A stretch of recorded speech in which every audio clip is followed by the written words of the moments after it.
love you. Oh, thank you very much. I love you. How are you? I'm well. I'm very well. And you? Man, that is a. I understand. Yeah, you're a little under the weather. I heard you had a cold last night. I have a cold. My child was coughing into my open mouth. So I was just sleeping in bed next to me. Crawled into bed and curled up next to me. He was like, right into my open mouth. That's nice when you swallow a cold like that. That's terrific. The germs. I might as well just mainline the virus into my leg. So that's next time. Yes. This is an impressive beard. Why, I thank you, sir. Thank you. You have. This is. America loves the beard. Is this for some kind of role? No, are we going to see the beard in a movie? Are you playing Beardy the pirate? The beard is going to be on its own in a movie. Great. Okay. It's got to roll. Yeah. No, this is sheerly for my own amusement to see just how big it can actually get. That's nice. I'm going to grow it right down to my dingus and see if it. See how that works out for America. You filthy man. Yeah, I'm sorry. No, but so you really, how big would you want this beard to get? If you didn't have to take another movie role or appear in a play, would you just let this beard go? I would let it go down to my knees. I'd let it go, just giant, just huge. Now, do you like having a big beard like that? Yes, I do, in fact, yes. Why? What's the appeal of a beard? I hide things in it. I can, I dared a friend of mine the other day to stick his finger in there just to see if he could find my chin. Really? You want me to do that now? Give it a try. Take a dig. It's creepy. I got something in here. I don't know what that is. It's creepy. There's a crouton in there. There's an herb crouton. Right. Yeah. I think, I'm here every night, and I do this show, and so the most we get is like maybe 6-7 days off at a time, occasionally. So I can't grow a crazy mountain man beard. First of all, I don't have the hormones, but second of all, I don't have like the time. People wouldn't accept me if I was But this is nice. This is like a great liberating. It's very liberating. You have no choice but to accept me as looking like the Unabomber or something. Right. It's a very liberating thing. Right. And you can probably act crazy sometimes, and people might be more accepting of it, like, oh, well, he's got a crazy beard. He's a crazy man. I don't even have to act crazy. The beard is doing all the crazy acting for me. I walk down the street, and people are clearly like, oh, there's the man from the wine movie, and I thought things were going well for him. Clearly, he made some bad investments. Man. Yeah, exactly. Let's talk about Sideways. Yes, everyone loved this film, and now thank you. they really did. And I know you're probably sick of talking about it. No, sure. But my wife and I, we had a child about like 8 weeks ago, and thank you. And I'm up a lot at night. Thank you. And I'm up. I'm up a lot at night now, and I'm just like flipping around TV, and I swear to God, they show Sideways. Yeah. I think there's a Sideways channel now. There's a cable channel where they just show Sideways, and I think I've seen it 500 times because I really like it. But every time I turn on the TV, Sideways is on. Well, you have your child with you. I want my child to learn about alcohol early. Yeah. Well, no, it's playing a lot, I gather, and it's a good movie to watch over and over and over again. Well, here's my question. So the other day, I'm in a wine store. And I go there every day. And they're like, move along. And I'm like, please, more. I go into a wine store, and there are all these nice wines there. And then I see a bottle that has Sideways on it, and it says Sideways wine, like from the movie Sideways. Oh, my God. And I thought they're now marketing a wine. Crappy wine, and it's...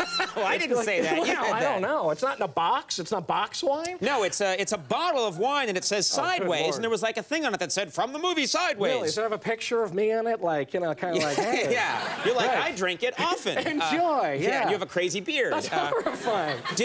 But I'm curious, you must now get people from the wine world that are trying to, sort of solicit your wine fame. People are sort of want me to advertise their wines. Where, I don't know. I mean, and I find that a little sad for me. But at some point, I can imagine maybe doing that. But when I got the Orson Welles period going, and I'm really huge, and just eating a lot of cannoli, and got a big wide brim hat, I can probably do that. Yeah, but not right now. No, not right now. Now things are going too well. Things are going too well to begin endorsing wine. Yes. You were, but I'm interested in the job if anyone's watching and wants, advertise like Ripple. Exactly. Cheap liqueurs. Right. Night Train, yeah. You did a film, you're constantly working, you did a film not too long ago in Prague, is that right? That's right. I did a movie called The Illusionist with Edward Norton, and we filmed it in Prague, the Czech Republic. Very, very nice. I've never been there. What's it like?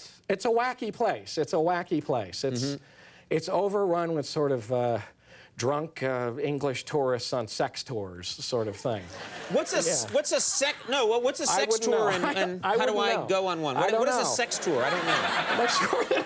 Drive down the streets of Prague and point out the sort of the gypsy hookers and stuff that line the streets of Prague. Right, right. Yeah. I never even know. I'm so naive and such a square. I don't know, like, who's a hooker and who's not. I honestly don't. Right. Well, they're the ones that offer you sex for money, so. I found it. Note that down. There you go. Just that down. Money. I found that they generally want money for the sex. That's probably the giveaway. But I don't pay money for my sex. So. Oh, that's good for you. Good for you. Thank you. For me, I like to throw the money around. Good man. Yeah. Right in the money pit. Yeah. That's what money's for, exactly. I think. No, okay, but you liked Prague? Would you go back there? It's a little bit, it's an intense place. Yeah. It's a kind of place where I feel like I might wake up missing a kidney or something. in a bathtub of ice, missing my kidney. What happened? You know, me. Well. Yeah, exactly. Oh. Those things are overrated anyway. Exactly. I got that hooker. Yeah. That surgeon/hooker. Exactly. Oh, we've gotten into some dark territory. We really have. You said it started off when you said dingus. I'm pretty sure. What it was? Yeah. You said, I was gonna have a classy like actor's studio interview with you, and then you said dingus, and I thought, okay, let's go this way.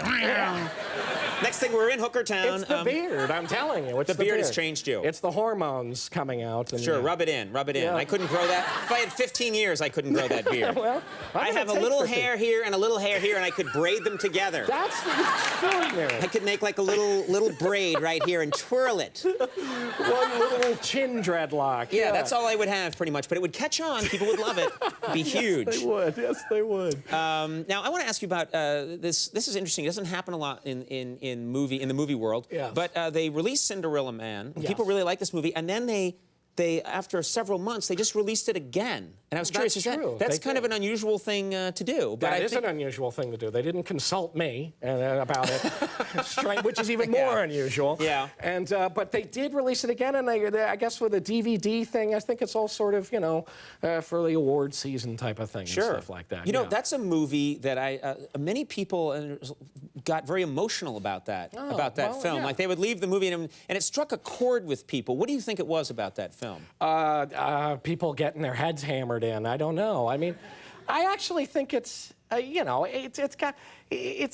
appeals to an older generation too, and I think that there's a lot of people, even the younger people, go and you see what your grandparents went through and that kind of thing, So I think it has that sort of appeal. Yeah, I think anybody that that lived through the Depression. Yes. My parents who were very young during the Depression, but they'll say to me sometimes when a movie comes out like that, they'll say that was such an intense period. When a movie's able to capture that, they get very excited about it. They feel like it.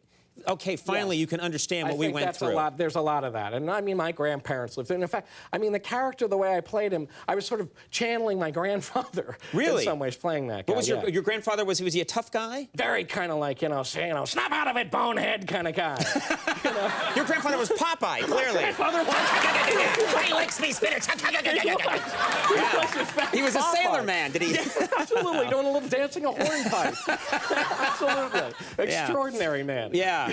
That's funny. They just had a different, today everybody did have that rapid fire, crazy talking thing. Yeah, and they were tough. Like, walk it off. I just got shot in the leg. Walk it off. Exactly. My eye's missing. You don't need an eye. You got another one, Exactly. Right. I don't know what that was. Do you think people really talked like that in their daily lives like they did in the movies? I don't know. I think they did. I think back then people were like, hey, you, what's the idea? Yeah, that's what she said. Yeah, I'll tell you something else. I think people had that. No, I guess they did. It's amazing. People today are like, just cool, dude. Really cool. Really did. We've lost our values somehow. We have. I love it when you come on the show. You're one of my favorite people to talk to, honestly. I honestly. appreciate that. It's a pleasure to be here, sir. Good luck at the Golden Globe and the SAG Awards. Thank you. And Cinderella Man is now out on DVD, so check it out if you didn't see it. Mr. Giamatti, thank you so much. Paul Giamatti, everybody. Thanks a lot. Alan Colbert coming up to take a break. We'll be right back.